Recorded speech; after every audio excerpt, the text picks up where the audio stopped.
Welcome back on One-on-One Shadowboxing. We are continuing our discussion with Mark, who is a global sustainability expert. And in the first half, we discussed finances. We should pick up and continue that discussion, Mark, I think, especially with the Glass-Steagall. So explain to us what was Glass-Steagall and why that's disappeared with the great assistance of Mr. Clinton, Bill Clinton. Sure. Well, Glass-Steagall was introduced in the 1930s to separate retail banking from investment banking. Why? Why? Because there was a large crash, and during that period... You mean financial crisis, the world's biggest first crash, which there have been many, but during the 1900s and early 1900s. And so the separation was because people's deposits in the retail bank were being speculated with through the investment banking arm of the same firm. As today. Like today. Like today. Yeah. So the Americans say the solution for the big financial crisis of the 20s was to separate them. So if you have a separation of the investment banking, the speculation from the retail banking, then you have safeguard, a supposed safeguard of the everyday people's money, and then you're less likely for all the people to lose their money, and then there's going to be less pitchforks in the street when everybody's, if everybody has lost their money. So the Reserve Bank of the United States is printing $28 billion plus per month extra money to aid the economy. And that one they're doing in the past 2 years. And that's not changed anything in the United States so far. How long this can be sustained? I don't think anybody knows.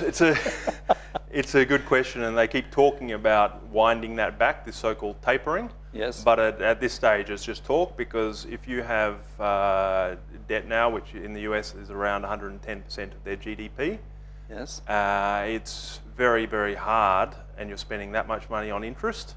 If you start to wind that back, then interest rates can go up, and you're going to have to pay back even more money. So it looks like that's going to be with us in some form. But that's going towards superinflation. Well, that's the idea behind the printing. If you can, the only way to get yourself out of that jam is to basically have inflation.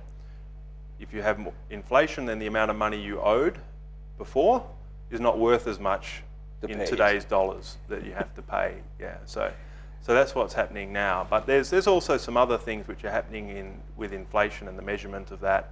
So, for example, now they call inflation as measured core inflation. They like to change the terms every now and then. So core inflation is everything that doesn't include anything that might be volatile. So, for example, energy prices, which are volatile. So that's taken out of our inflation measure. That's no longer core inflation. But that's because artificial sort of safety in the people's eyes. But they know from their everyday household life that's just not working, and they have to pay more for energy, more for the water, more for almost everything which is connected with those things, and they're just not happy. And in Europe now, last week, but some time ago, the British government decided to freeze the energy prices and the water prices, and several other governments are now lowering the prices of the energy, the gas and the electricity, because they know the people couldn't pay it. Sure.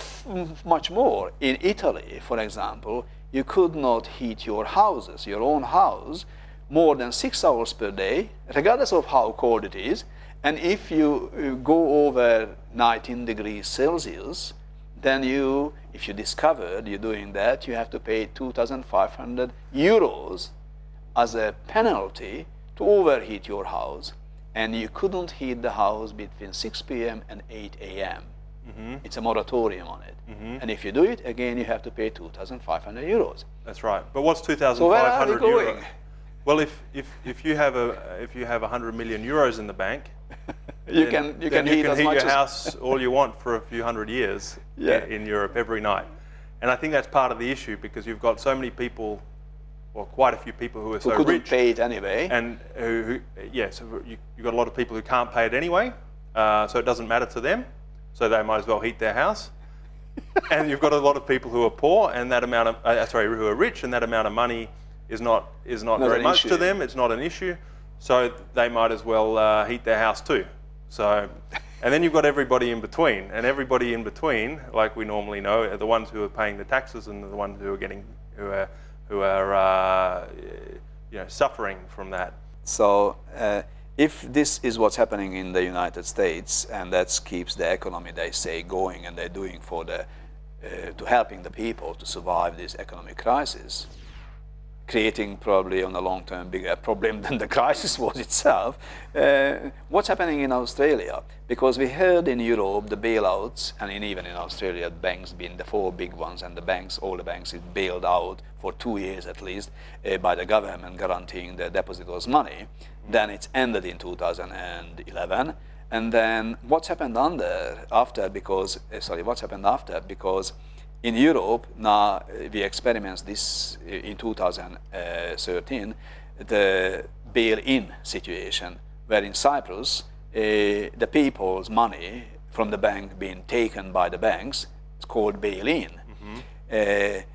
What's happening in Australia? Because everyone says in Australia we got the world most perfect banking system. We are immune to the big crisis. We are immune to all these derivatives and the speculations. Is that true, or we just linked as much as anyone else is linked? And because the government is not longer guaranteeing the deposits of the everyday people or any deposits in the banks, what's going to happen if the bank's falling? Is going to be a bail-in in here as well? Well, I think here it seems like things are more so-called stable than in other places. We've got the four large banks which are making very large profits and which are effectively, as you say, being supported by the government and the government policy. So an example of that is the covered bonds, where interest rates are actually being kept artificially low again because the banks are able to issue bonds against the depositors.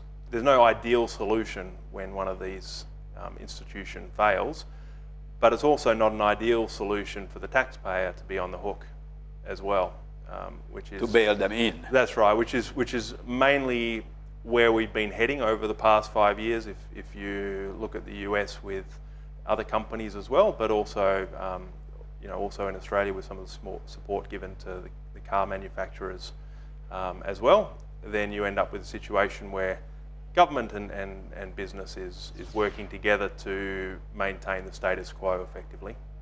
So our deposits in Australia are in risk or not in risk if the bank's getting wrong with this derivative business? From what I understand, you've got anything above $250,000 would be at risk.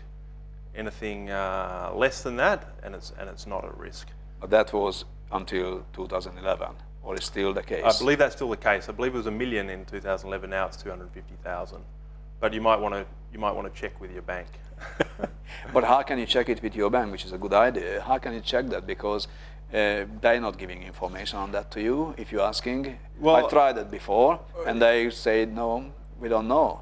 Is that right? They say that your money is not in risk because the banks are guaranteeing, but there's no contract in that and no other things, and they say they don't need to give a contract on that. Right. This is customary, which is bullshit.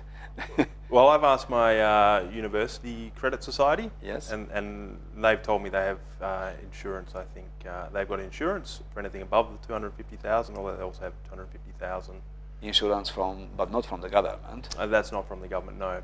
No. But we know that with the big case in 2008, the insurance companies went as poor as the others. So the insurance companies are also linked to the whole chain of the banking system, and they're dealing with the same money. That's right. And I like these insurance company things. Yes, if they go, then it doesn't help. The bank say, we done all we can do. We insured your 250,000 deposit. That's right. But now we couldn't pay because the insurance companies went under before we went under, so that's right.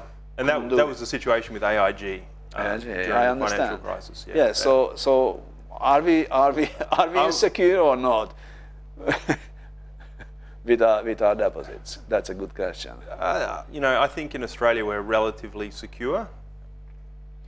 But if the whole shit start, falling, if it all starts falling and there's no change in policy or there's no government backing up of all of these private institutions, then the bailing gets in. Then it's all lost. That's right. And but if there is a change, because for example there just as a precedent, I think it was Macquarie Bank and also Goldman Sachs, they were termed retail institutions during that crisis, which meant that they could actually receive money from the government to protect them. Some people say, the world crisis comes back again in big time in March 2014. Have you heard anything about that? Prediction or speculation or both? Tibor, I haven't, but how long would that be since the last crisis? That would be around 4 or 5 years. Oh, 6. 6 years, yeah. And there's typically a recession every 5 or 6 years from history. So it's possible. Let's see what happens in March 2014. That's right. Let's look at the year that. of the horse for the Chinese. That's right. Yeah, that's gonna be a big galloping then. That's right. Mark, it was a pleasure to talking to you, and I hope our audience enjoyed it as well and learned something about the banking. And please come back next week, one-on-one shadowboxing, same time, same channel.